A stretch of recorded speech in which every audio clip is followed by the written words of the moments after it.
Deal ആരോപണം UDF-നെതിരെ തിരിച്ച് മുഖ്യമന്ത്രി പിണറായി വിജയൻ. BJP വോട്ട് കിട്ടുമെന്ന് G. സുധാകരൻ പറഞ്ഞത് എന്ത് ഡീലിന്റെ ഭാഗമാണെന്നും സുധാകരനെ നിർത്തിയവർ ഉത്തരം പറയണമെന്നും പിണറായി വിജയൻ ആവശ്യപ്പെട്ടു. നിശ്ചിത BJP വോട്ട് വാങ്ങാൻ കഴിയുമെന്ന് പറയുന്നവർ അതിൽ വ്യക്തത വരുത്തണം. ഒരു സ്ഥാനാർത്ഥിയെ നിർത്തിയിട്ട് BJP-യുടെ നിന്ന് അടക്കം അതോ നിശ്ചിത എണ്ണം കൃത്യമായിട്ട് ഇത്ര വോട്ട് എന്ന് വാങ്ങാൻ പറ്റുമെന്ന നില വരുന്നുണ്ടെങ്കിൽ അത് ഏത് ഡീലാണെന്ന് അവർ തന്നെ പറയേണ്ടതാണ്. ഞാനെല്ലാവരും അത് പറയുന്നത്. വയനാട് ദുരന്തബാധിതർക്കുള്ള പണപ്പിരിവിൽ കോൺഗ്രസിനെ കടന്നാക്രമിച്ച് പിണറായി വിജയൻ.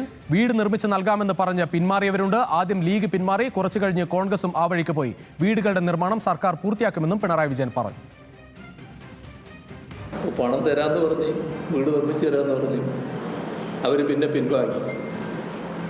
പിൻവാങ്ങിയാൽ അതവിടെ ഇടാൻ പറ്റില്ല. ഈ വീടുകൾ നിർമ്മിച്ച് നൽകുക എന്നുള്ളത് സർക്കാരിൻ്റെ ബാധ്യതയാണ്. പക്ഷേ കോൺഗ്രസ് പറഞ്ഞ കാര്യം ഇതേവരെ പ്രാവർത്തികമായിട്ടില്ല. അതിലൊന്നും ആശ്ചര്യപ്പെടേണ്ടതില്ലല്ലോ. അത് കണക്ക് തന്നെ വ്യക്തമല്ല. പിരിച്ചു എന്നുള്ളത് ശരിയാണ്.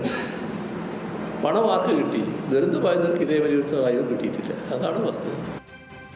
TK ഗോവിന്ദൻ പോയത് പാർട്ടിയിൽ ഒരു പ്രതിസന്ധിയും ഉണ്ടാക്കിയില്ലെന്ന് ജെയിംസ് മാത്യുവിന് മറുപടി. അവസരവാദിയായ TK ഗോവിന്ദൻ കാട്ടിയത് വർഗവഞ്ചന എന്നും പിണറായി പറഞ്ഞു.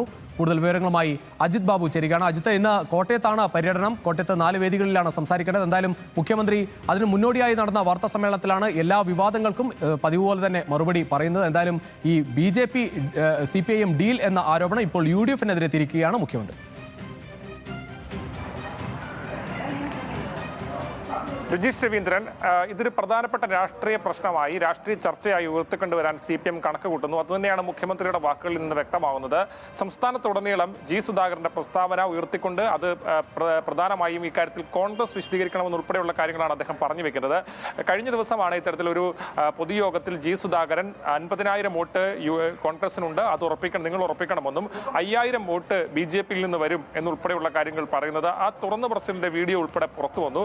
സ്വാഭാവികമായും ആ വിഷയത്തിൽ അതൊരു ഡീൽ, ഏത് കൃത്യമായ വോട്ട് വരുമെന്ന് പറയുമ്പോൾ അതൊരു ഡീലായിരിക്കുമല്ലോ. അത് വിശദീകരിക്കേണ്ടത് ഈ നിശ്ചിത വോട്ടുകൾ എന്ന് പറഞ്ഞ് ഉറപ്പിച്ചവർ തന്നെയാണെന്ന് ഉൾപ്പെടെയുള്ള കാര്യങ്ങൾ മുഖ്യമന്ത്രി പറയുമ്പോൾ സ്വാഭാവികമായും അതൊരു പ്രധാനപ്പെട്ട വിഷയമായി സംസ്ഥാനത്ത് ഉയർന്നു വരികയാണ്. കോൺഗ്രസ് ഇതിന് സ്വാഭാവികമായും ഈ കാര്യത്തിൽ എന്ത് മറുപടി പറയുമെന്ന് അടക്കമുള്ള കാര്യങ്ങൾ പ്രസക്തമാണ്.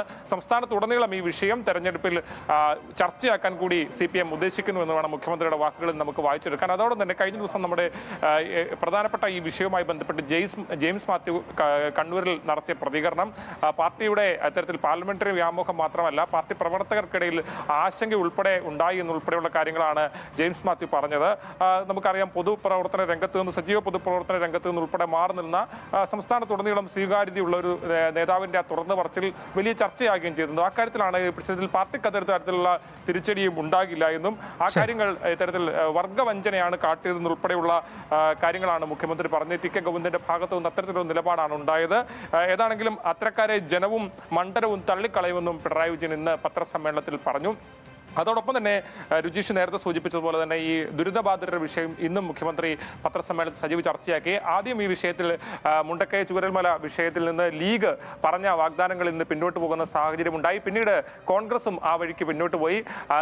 ഈ കോൺഗ്രസും അതുപോലെ തന്നെ രാഹുൽ ഗാന്ധിയും ഒക്കെ ഉൾപ്പെടെ പറഞ്ഞ വീടുകൾ പണമോ മറ്റു കാര്യങ്ങളോ എത്തിയിട്ടില്ല. പക്ഷെ പിരിവ് നടന്നു.